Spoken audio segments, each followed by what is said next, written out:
So for years now, we've thought of AI as, helpful assistant, right? It suggests the next word in an email, or maybe it finishes a line of code for us. But what if that whole relationship is about to change, fundamentally? Okay, let's get into this massive shift from AI assistants to actual AI teammates. And I want you to really think about this for a second. Is the AI you use today an assistant, or is it a teammate? See, an assistant just sits there and waits for you to tell it what to do. A teammate, though, a teammate collaborates, it anticipates, it even takes initiative. And that difference right there is at the heart of everything we're seeing with autonomous agents. Yeah, and this table just breaks it down perfectly. On the left, you've got the reactive AI we're all used to. It's kind of like a calculator, super helpful for sure, but it only works when you tell it exactly what to do. But the proactive agent on the right, that's a whole different ballgame. It doesn't just wait around. It's already thinking about what you'll need next. It's the difference between a tool you pick up and a collaborator you work with. So how in the world do these agents get so smart, so proactive? Well, the secret is in their toolkit, and it's all built around this really cool concept called skills. Okay, so what does that actually mean? Basically, a skill is like a self-contained recipe for getting something done. The Kiro docs put it really well. It's a portable package that has everything an agent needs, instructions, scripts, you name it, to do a specific job. And it only pulls out that recipe when it's actually relevant. And honestly, the absolute best way to think about skills is to picture them as digital Lego blocks for an AI. Seriously, each skill is its own little block of capability. You can use one block for a simple task, or you can start snapping them together to build something way more complex and powerful. Okay, but here's what's really clever about how this all works. It's a process called progressive disclosure. First up is discovery. The agent only sees the name and a short description of each skill, just enough to know what it does. Then, when your request matches one of those descriptions, it moves to activation, loading all the detailed instructions into its brain. And finally, it executes, only pulling in the specific scripts or files it needs, right when it needs them. This keeps the agent super fast and focused, so it's not getting bogged down with a bunch of info it doesn't need. And look, this whole Lego block idea, it's not just some cute analogy I came up with. It's actually being formalized in academic research. Just look at this diagram from the Agent Forge paper. Don't worry about all the jargon here, just follow the arrows. You can see how the agent takes a big command, like put the fruits in the tray, and breaks it down into a sequence of smaller skills. It's literally reasoning through the steps and snapping those skills together to get the job done. All right, so we get what skills are, but let's see them in action. How do they actually help you do stuff, like in the real world?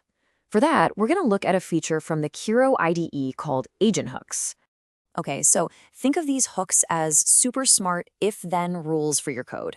You set up a trigger, the if part, something like, okay, if I make a change to this Python file, and here's the magic part. You don't have to write some complicated script to do this. You just describe what you want in plain English. Just like we saw with the robot, you can set up these automations just by saying what you want, like keep my tests updated with my code. The agent figures out the rest. And boom, there's the then part. The agent just does it. Look at this example here. On one side, a developer makes a change to their code, and on the other, the agent sees that change, understands it, and automatically updates the related test file to match. It just happens. This is the kind of tedious work that these agents can just take off your plate. Okay, so that's the world of code, which is already pretty mind-blowing. But what if we take these same ideas, these agent skills, and bring them into the physical world? Now we're talking about robotics. But that brings up a really interesting problem, right? What happens when you give a robot a goal, but it just doesn't have the right skill in its library to pull it off? Imagine you tell a robot, hey, pick up the mug by the handle, but its only pick skill is a generic one for grabbing things from the top. What's it supposed to do? Well, this is what happens. On the left, you see attempt number 1. It uses that generic pick skill, grabs the mug by the rim, and it's a total fail. But this is where it gets crazy. The system recognizes it failed. After a human helps it learn a new, more specific skill, like pick mug by handle, the next attempt, on the right, is a perfect success. That's lifelong learning, right there in front of you. And the key takeaway here, the part that's a real game changer, comes from this research from MIT. It says the agent itself can figure out when it's missing something. It's not just waiting for a human to spot a failure. Basically, the agent is smart enough to say, hey, hold on, I don't actually know how to do that properly. Can you teach me?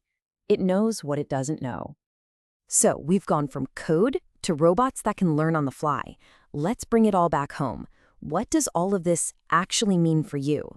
What's the real impact of having an AI teammate instead of just an assistant? And I want to be clear, this isn't just some cool academic theory. A study on the Agent Forge framework, the one with the Lego-like skills, found that using this agentic approach cut development time by a staggering 62% compared to a more traditional method. I mean, think about that. That's not just making things a little faster. That is a fundamental change in how quickly you can build things. All right, let's wrap this up with the big ideas you should walk away with. First, AI is making that huge leap from a reactive tool to a proactive teammate. Second, the whole foundation for this is built on those modular, reusable skills. Third, and this is huge, these agents can actually learn over time, even flagging when they don't know something.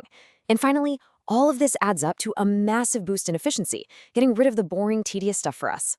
So I'll leave you with this one final thought, and it's a big one. We are heading toward a future where your coding software isn't just a tool anymore, but it's an active, intelligent partner. So when your IDE becomes your junior developer, what are you going to build?